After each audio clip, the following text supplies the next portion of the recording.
आज हमें ना मीन पढ़ने वाले हैं, ठीक है। ये क्लास 10 का चैप्टर्स नंबर 14 का क्वेश्चन है।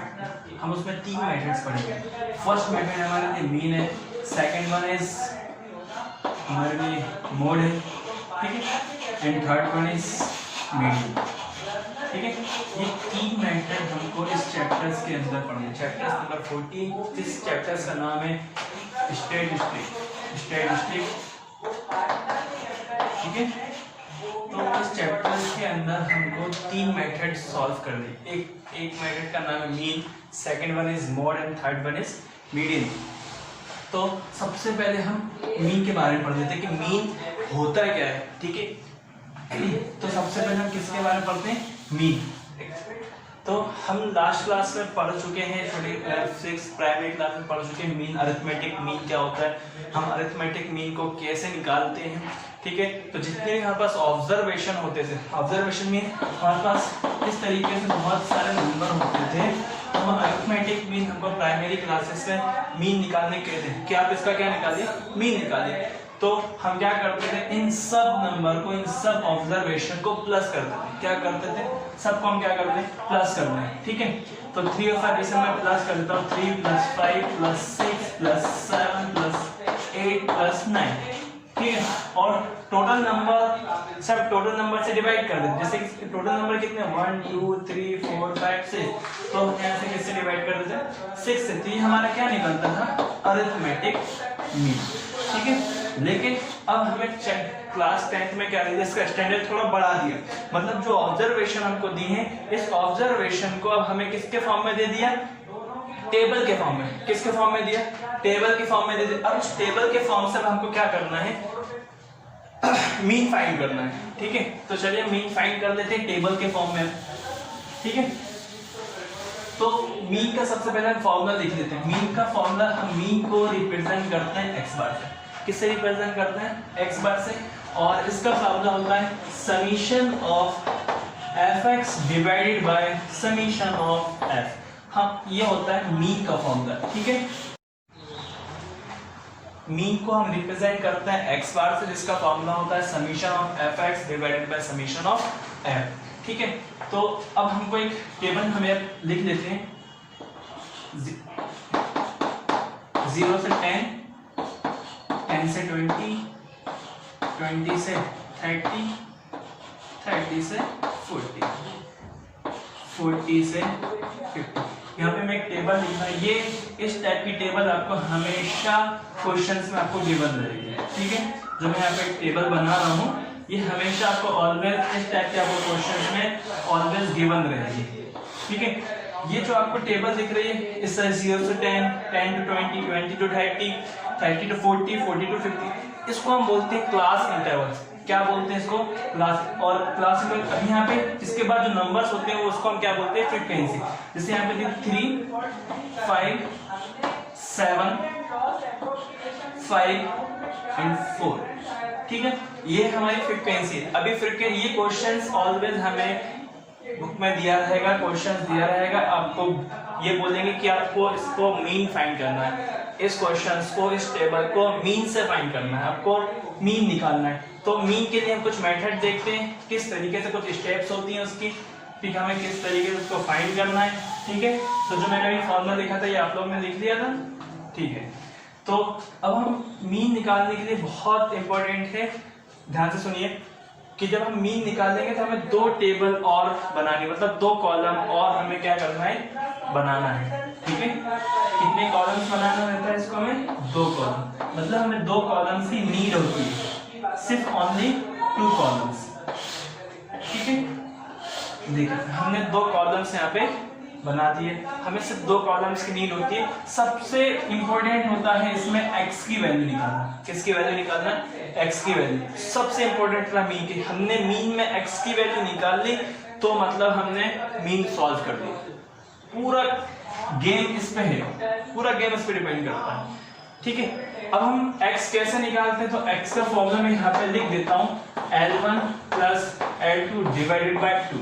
मतलब L1 और L2 क्या होते हैं इसके अंदर? अब L1 होता है लोअर लिमिट और L2 होती है अपर लिमिट मींस क्या हुआ, L1 लोअर लिमिट है, जो क्लास इंटरवल हमको दिया रहेगा, जैसे क्लास इंटरवल दिया तो इसमें जैसे 0 और 10 इसमें जो कम वैल्यू होती है वो लोअर लिमिट कहलाती है और जो ज्यादा वैल्यू होती है वो अपर लिमिट कहलाती है। जैसे हम देख लेते हैं यहाँ पे 0 दिया और यहाँ पे क्या दिया है 10 दिया है, तो इसमें से कौन छोटा है, 0 छोटा है, तो 0 को हम क्या कहेंगे लोअर लिमिट, ठीक है L1, और 10 हमारे लिए क्या है बड़ा नंबर है तो हम 10 को क्या बोलेंगे अपर लिमिट, ठीक है। इसी तरीके से सेकंड रो के लिए 10 और 20, अब 10 इसमें हमारे लिए क्या है छोटा है तो 10 को हम क्या बोलेंगे लोअर लिमिट, और 20 हमारे लिए इसमें बड़ा है तो हम 20 को क्या कहेंगे अपर लिमिट। इसी तरीके से थर्ड रो के अंदर 20 to 30 में 20 हमारे लिए क्या है छोटा है तो 20 हमारे लिए क्या कहलाएगा लोअर लिमिट एंड 30 हमारे लिए क्या कहलाएगा अपर लिमिट। तो इसी तरीके से ये सब हमारे लिए लोअर लिमिट होती हैं और ये सब हमारे लिए क्या होती है अपर लिमिट। तो यहाँ पे मैं लिख देता हूँ L1 किसे कहते हैं हम लोअर लिमिट को, क्लास इंटरवल में जो लोअर लिमिट सबसे कम वैल्यू होती है वो हमारी लोअर लिमिट कहलाती है, और L2 हमारी अपर लिमिट कहते हैं, जो क्लास इंटरवल के अंदर जो ज्यादा वैल्यू होती है उसको हम क्या कहते हैं अपर लिमिट। तो x की वैल्यू हम क्या करते हैं L1 और L2 को प्लस करना है फिर 2 से डिवाइड करना है। जैसे कि हम 0 और 10 को प्लस कर दें तो क्या आएगा हमारे पास 10 आएगा, लेकिन हम 10 को 2 से डिवाइड कर दें तो कितना आ जाएगा 5। 0 और 10 को हम प्लस करें, ठीक है 0 प्लस 10 डिवाइडेड बाय 2 कितना आएगा 5, तो हमने यहाँ पे लिख दिया कितना 5। अब नेक्स्ट यहाँ पे दिया 10 to 20, कितना दिया 10 to 20, अब हम 10 को 20 को प्लस कर दें तो हमें कितना मिल जाएगा 30। अब 30 को हम यदि 2 से डिवाइड कर दें, 30 को हम 2 से डिवाइड कर दें तो कितना मिल जाएगा हमें 50। वेरी गुड, ठीक है। अब इसी तरीके से नेक्स्ट 20 to 30 मतलब कितना 50, तो 50 को हम 2 से डिवाइड कर दें कितना आ जाएगा 25। देखिए मैं आपको एक और ट्रिक बताता हूँ, अभी यहाँ पे इन दोनों का डिफरेंस कितना है 10 का डिफरेंस है, यहाँ भी 10 का डिफरेंस, तो पूरे सब में 10 का डिफरेंस, तो यहाँ भी जो हमारे x की वैल्यू होगी उसमें भी 10 का डिफरेंस ही होगा। तो आप डायरेक्ट लिख सकते हैं यहाँ पे 5, 15, 25, देन 35, देन 45। फिर आपको सॉल्व करने की जरूरत ही नहीं होगी यदि यहाँ पे हमारा डिफरेंस कैसा हो सेम हो। और ये चीज समझ में नहीं आ रही तो आप क्या करिए इन दोनों को प्लस करिए और 2 से डिवाइड करिए, जो भी वैल्यू आएगी यहाँ पे लिख दीजिए, ठीक है। तो ये हो गया हमारा x। सबसे इंपॉर्टेंट होती है ये वाली कॉलम, सबसे इंपॉर्टेंट कॉलम होता है, इसको जिसने हमने निकाल दिया वो फिर क्वेश्चन को इजीली सॉल्व कर देगा, ठीक है। अब इसके बाद एक और जो कॉलम है उसमें हमें करना है f का मल्टीप्लाई x में, x का मल्टीप्लाई किसमें करना है f में। और f की टेबल हमें पहले से दी होती है, x हम निकालते हैं, ठीक है। अब इन दोनों क्या करना है मल्टीप्लाई करना, मतलब 3 का मल्टीप्लाई हमें किसमें करना है 5 में, तो कितना होगा 3 5 15। हम यहाँ पे क्या लिख लें 15 लिख लेते हैं, ठीक है। यहाँ पे हमने 15 लिख दिया।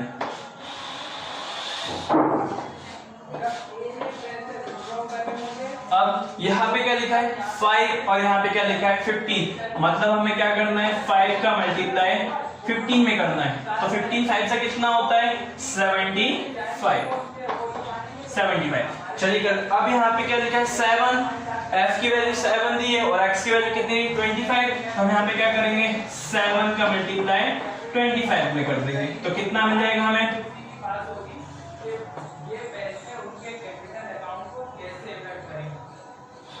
175, कितना मिलेगा, ठीक है। तो हमने यहां तक कर दिया था। अब इसके बाद क्या करना है हमको 7 के 25 से हमने मल्टीप्लाई कर दिया था, हमने 175 लिख दिया। अब इसी तरीके से हमें 35 का मल्टीप्लाई 5 भी करना है, मींस 5 मल्टीप्लाई 35, ठीक है। तो जो भी मल्टीप्लाई करने में आएगा वो हमको यहाँ पे लिखना है, ठीक है। जैसे हम 5 5 25 कैरी गई 2, 5 3 15 और 2 70, तो यहाँ पे भी 175 आएगा, ठीक है। देन उसके बाद अब 4 का मल्टीप्लाई हमें 45 में करना है, 4 का मल्टीप्लाई हमें 45 में करना है, तो इसका भी हम मल्टीप्लाई कर लेते हैं। 4 5 20, तो 20 का हम क्या लिखेंगे 0, कैरी कितनी गई 2, 4 4 16 और 2 80, ठीक है। तो ये हमने 180 लिख दिया। तो हम एक बार और फिर से देख लें कि हमने करा क्या है। सबसे पहले हमने मीन में ये वैल्यू निकाली है x की, x is the most important, ठीक है। x की हमने कैसे वैल्यू निकाली, तो मैंने यहाँ पे फॉर्मूला लिखा हुआ है साइड में L1 प्लस L2 अपॉन 2, मतलब हमें लोअर लिमिट और अपर लिमिट को प्लस करना है, देन उसके बाद 2 से हमें उसको डिवाइड करना है, ठीक है। नेक्स्ट ये हमारे पास लोअर लिमिट कहलाती है, ये हमारे लिए अपर लिमिट कहलाती है। तो इन दोनों को, इस रो के लिए हमें इन दोनों को प्लस करना है और 2 से डिवाइड करना है। जो भी वैल्यू आएगी वो हमें x के बॉक्स में लिखना है, ठीक है। सेकंड रो में एज इट इज हमने क्या किया है, 20 और 10 को हमने प्लस किया है और 2 से डिवाइड किया है। तो जो भी वैल्यू हमारे पास आएगी वो हमें x के कॉलम में उसकी प्लेस पे लिखना है। तो इसी तरीके से हमने सब x की वैल्यू इसी तरीके से निकालनी है। अब यहाँ पे जो हमने सेकंड कॉलम यहाँ पे बनाया था उसमें हमें fx निकालना है। क्या निकालना है, fx। तो fx कैसे निकालते हैं, हम f का मल्टीप्लाई x से करना है। ये हमारे पास f का कॉलम है, ये हमारे पास x का कॉलम है, तो हमें इन दोनों को मल्टीप्लाई करना है। तो इस फर्स्ट रो के लिए, ये रो कहलाती है, तो इस फर्स्ट रो के लिए 3 का मल्टीप्लाई 5 में करना है, कितना आएगा 15। सेकंड रो के लिए 5 का मल्टीप्लाई 15 में करना है, कितना आएगा 75। 7 का मल्टीप्लाई 25 में करना है, कितना आएगा 175। 5 का मल्टीप्लाई 35 में करना है तो कितना आएगा 175। 4 का मल्टीप्लाई 45 में करेंगे तो कितना आएगा 180, ठीक है। तो ये हमने पूरी टेबल जो थी, जो स्टेप्स थी, वो हमने सब क्या कर दी, यहाँ पे बना दी। अब इसके बाद हमें सॉल्व करना है। क्या करना है, सॉल्व करना। तो मैंने आपको फॉर्मूला दिखा था कि मीन का फॉर्मूला क्या होता है। सबसे फर्स्ट मैं आपको बताया था मीन का फॉर्मूला। तो मीन का फॉर्मूला क्या होता है, हम इसको x बार से रिप्रेजेंट करते हैं, summation of fx divided by summation of f, ये फॉर्मूला होता है, ठीक है। और इस समीशन का मतलब क्या होता है, इस समीशन का मतलब होता है सम। क्या होता है, सम। और सम का मतलब होता है प्लस, ठीक है। सम का मतलब क्या होता है, प्लस। इस समीशन का मतलब जहां भी जिस जगह पे समीशन में इस तरीके से साइन आपको दिख जाए तो मतलब उस नंबर का हमें क्या करना है, सम करना है, मतलब क्या करना है, प्लस करना है। तो अब पहले ऊपर क्या लिखा है, fx लिखा हुआ है। तो अब बताइए fx की कॉलम कहाँ है, तो सबसे लास्ट वाला कॉलम हमारा किसका है, fx का है। तो हम इस नंबर को, इस पूरे कॉलम को क्या करते हैं, प्लस कर देते हैं। तो चलिए हम पहली फुर्सत में इसको क्या कर दें, प्लस कर देते हैं। चलिए मेरा साथ दीजिएगा, 5 और 5 10, 10 और 5 15, 15 और 5 20, 20 और 0 0, ठीक है। अब 2 कैरी गए, यहाँ पास कितनी कैरी गई, 2 कैरी गई। 2 और 1 3, 3 and 7 10, 10 7 17, 17 और 7 24, 24 और 8 कितना 32, वेरी गुड 32। कैरी अब हमारे पास कितनी जाएगी 3। अब 3 1 4 1 5 एंड 1 6, तो टोटल हमारे पास समीशन ऑफ fx कितना निकला 620। समीशन ऑफ fx देखिए यहाँ पे समीशन ऑफ fx हमारा कितना निकला 620। अब यहाँ पे को नीचे क्या लिखा हुआ है, समीशन ऑफ f। अब हमें किसकी वैल्यू निकालना है, समीशन ऑफ f की वैल्यू। तो देखिए f का कॉलम का है हमारे पास, सेकंड वाला कॉलम हमारा किसका है, f का है। अब इसकी वैल्यू निकाल लेते हैं, मतलब सबको क्या कर दें, प्लस कर दें। तो यहाँ पे हम लिख लेते हैं समीशन ऑफ f कितना आएगा 3 और 5 8, वेरी गुड। 8 और 7 15, वेरी गुड। 15 और 5 20 और 20 और 4 24, ठीक है। तो समीशन ऑफ f की वैल्यू 24 आ गई और समीशन ऑफ fx की वैल्यू हमारे पास 620 आ गई। तब ये दोनों वैल्यू को इस फॉर्मूले के अंदर पुट कर देंगे, फिर आगे सॉल्व कर लेंगे, तो जो भी होगा वो हमारा आंसर कहलाएगा। समीशन ऑफ fx की वैल्यू कितनी है हमारे पास 620 एंड समीशन ऑफ f की वैल्यू हमारे पास कितनी है 24, ठीक है। अब इसके आगे हमें क्या करना है, इसके आगे हमें सिर्फ इसको डिवाइड कर देना, डायरेक्टली आप डिवाइड कर दें। अब डायरेक्टली डिवाइड कर देंगे तो आपका आंसर इजीली आ जाएगा। तो आप क्या करिए, इसको डायरेक्टली आप क्या करिए, डिवाइड कर दीजिए, ठीक है। मैं यहाँ पे देखिए, यहाँ पे साइड में डिवाइड कर देता हूँ 620 और यहाँ पे हमें किससे डिवाइड करना है 24 से। तो 24 के टेबल में 62 तो आएगा। अब डिवाइड कैसे करते हैं, आपको नहीं आता, ये एक बार सीख लीजिए फिर से। आपको डिवाइड करना नहीं आता, जिसको भी डिवाइड करना नहीं आता वो सीख लीजिए। अब यहाँ पे क्या लिखा है 24 लिखा हुआ है और यहाँ पे फर्स्ट नंबर क्या है 6 है। मतलब 24 और 6 छोटा है 6 तो इसलिए 24 के टेबल में कभी 6 नहीं आ सकता। चलिए हम एक और नंबर डिजिट ले लेते हैं, साथ में 2 डिजिट का ले लेते हैं। तो यहाँ पे कितना हो गया 62 हो गया। तो मतलब अब हम कह सकते हैं 24 के टेबल में 62 तो आ सकता है, भले 62 ना आए लेकिन 62 के समथिंग कुछ ना कुछ तो वैल्यू आएगी, भले एग्जैक्ट 62 ना आए, ठीक है। क्योंकि डिवाइड का रूल होता है कि हमें उस टेबल को ऐसे पढ़ना है कि जितना जो वैल्यू दी है उतनी आ जाए या तो उससे कम हो जाए, लेकिन उससे ज्यादा नहीं होना चाहिए, ठीक है। तो 24 1 जा 24 होता है और 24 2 जा 48 होता है। 24 3 जा तो ज्यादा हो जाएगा क्योंकि 24 3 जा कितना 62 होता है पक्का।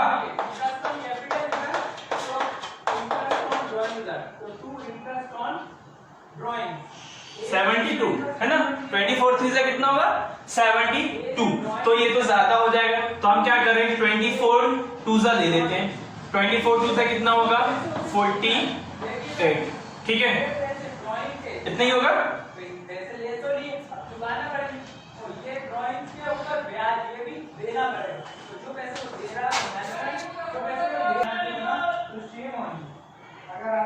ठीक है, तो अब हमने यहाँ पे 24 2 से 48 लिया था। अब यहाँ पे माइनस कर दें तो हम 2 में से कभी माइनस नहीं होगा, मतलब ये 2 है, ये हमारे पास 2 है, इसमें मैं आपसे कहूँ कि 8 माइनस कर दें, 8 माइनस हो सकता है, कभी नहीं हो सकता 8, क्योंकि तो 2 ही है, तो इसलिए हम छोटे नंबर से कभी भी हम बड़े नंबर को माइनस नहीं कर सकते। अब ऐसा कभी बाई चांस आपके पास आ जाए ऐसा क्वेश्चन, तो आप क्या करिए साइड वाले से 1 कैरी, तो ये कितना हो जाएगा 12 और ये कितना बचा 5, मतलब 6 था, इसने 1 यहाँ पे दे दिया तो ये 12 हो गया और यहाँ पे कितना बचा 5। तो 12 में से हम 8 को माइनस कर दें तो कितना होगा 4, 5 में से 4 को माइनस कर दें कितना होगा 1। अब ये 0 बचा तो लिख लो यहाँ पे 0। अब 24 का टेबल हमको ऐसे पढ़ना है कि 140 आ जाए, 140 नहीं आता है तो क्या करें 140 के नियरेस्ट कोई तो वैल्यू होगी जो आज आ जाएगी 24 के लिए, लेकिन 140 से ज्यादा नहीं होना चाहिए, ठीक है, गॉट इट। तो 24 का टेबल हम पढ़ लेते हैं 6 टाइम्स, देख लेते हैं 6 4 जा 24, 6 2 जा 12 2 14, तो 24 6 जा 144 आ रहा है, तो मतलब 6 टाइम तो बहुत ज्यादा हो जाएगा 140 से, तो हम क्या करें 24 5 जा पढ़ लेते हैं, कितना 24 5 4 जा 20, 5 2 जा 10 10 और 2 12, तो कितना आएगा 5 टाइम्स में 120, माइनस कर देते हैं 0 में 0 0, 4 में से 2 गए, यहाँ पे कुछ भी नहीं बचा, ठीक है। रिमाइंडर कितना बच रहा है आपका 20, तो अब क्या करते हैं हम जब भी आपके पास रिमाइंडर कुछ बच रहा हो तो हम यहाँ पे अपने मन से 0 ले लेते हैं, क्या ले लेते हैं 0, जब हम 0 लेते हैं तो ऊपर हम क्या लगा देते हैं पॉइंट, ठीक है, जब हम ऊपर पॉइंट लगा देंगे। अब वापस अब कितना हो गया यहाँ पर 200 हो गया, अब 200 लाना है 24 के टेबल में, देखते हैं 24 के टेबल में 200 आता है या नहीं आता है, ठीक है। तो 24 9 से पढ़ के देख लेते हैं हम इस बार, 9 4 जा 36 कैरी गई 3, 9 2 जा 18 18 और 3 20, तो मतलब 9 9 तो बहुत ज्यादा हो रहा है, तो हम क्या करें 8 टाइम्स पढ़ के देख लेते हैं, कितने टाइम्स पढ़ के देख लें 8 टाइम्स, ठीक है। 24 मल्टीप्लाई बाय 8, 8 4 जा 32 3 कैरी गई, ठीक है, फिर 8 2 जा 16 और 3 90, मतलब कितना है 192, कितने टाइम्स आ रहा है ये 8 टाइम्स, तो हम यहाँ पे लिख देते हैं 25.8 और यहाँ पे लिख देते हैं 190, कितना आया था 192। चलिए इसको हम माइनस करेंगे तो कितना बचेगा हमारे पास 8, हम वापस अब क्या करें यहाँ पे 0 बना, अब रिमाइंडर हम बच रहा है तो हम वापस क्या करेंगे 0 चलते हैं, हमें पॉइंट के बाद अप टू 2 डिजिट या 3 डिजिट तक सॉल्व करना है, जैसे अभी हमारा कितना हुआ 1 डिजिट तक हुआ तो हम एक और डिजिट कर लो या इसके बाद 2 डिजिट और करेंगे, ठीक है। हमारा रिमाइंडर 0 नहीं आ रहा है तो हमें कितने डिजिट तक करना है सिर्फ 2 या 3 डिजिट तक, इससे आगे सॉल्व मत करिए, उसको छोड़ दीजिए वहीं, ठीक है। अब 80 लाना है, अब 80 24 3 में हमने कुछ देर पहले किया था, 24 3 कितना होता है 72, तो हम यहाँ पे क्या कर देते हैं 70, फिर वापस रिमाइंडर 8 बचेगा, तो हमारा आंसर क्या, यही तो हमारा आंसर क्या है 25.83, ये हमारा क्या होगा आंसर। मतलब इसी को हम क्या कहेंगे, मीन। क्या कहेंगे, मीन। That's all. ठीक है, तो आप क्या करिए, इस मीन से दोस्ती कर लीजिए। ठीक है, आप दोस्ती कर लेंगे ना, फ्रेंडशिप कर लेंगे, तो ये आपका कभी साथ नहीं छोड़ेगा। तो आप इसको समझ लीजिए, हम फ्रेंडशिप में क्या करते हैं, एक दूसरे को समझते हैं, तो आप मीन मेथड को भी समझ लीजिए। तो हमेशा आपको ये एग्जाम का साथ देगा, एग्जाम के हमेशा साथ देगा आपका। ठीक है।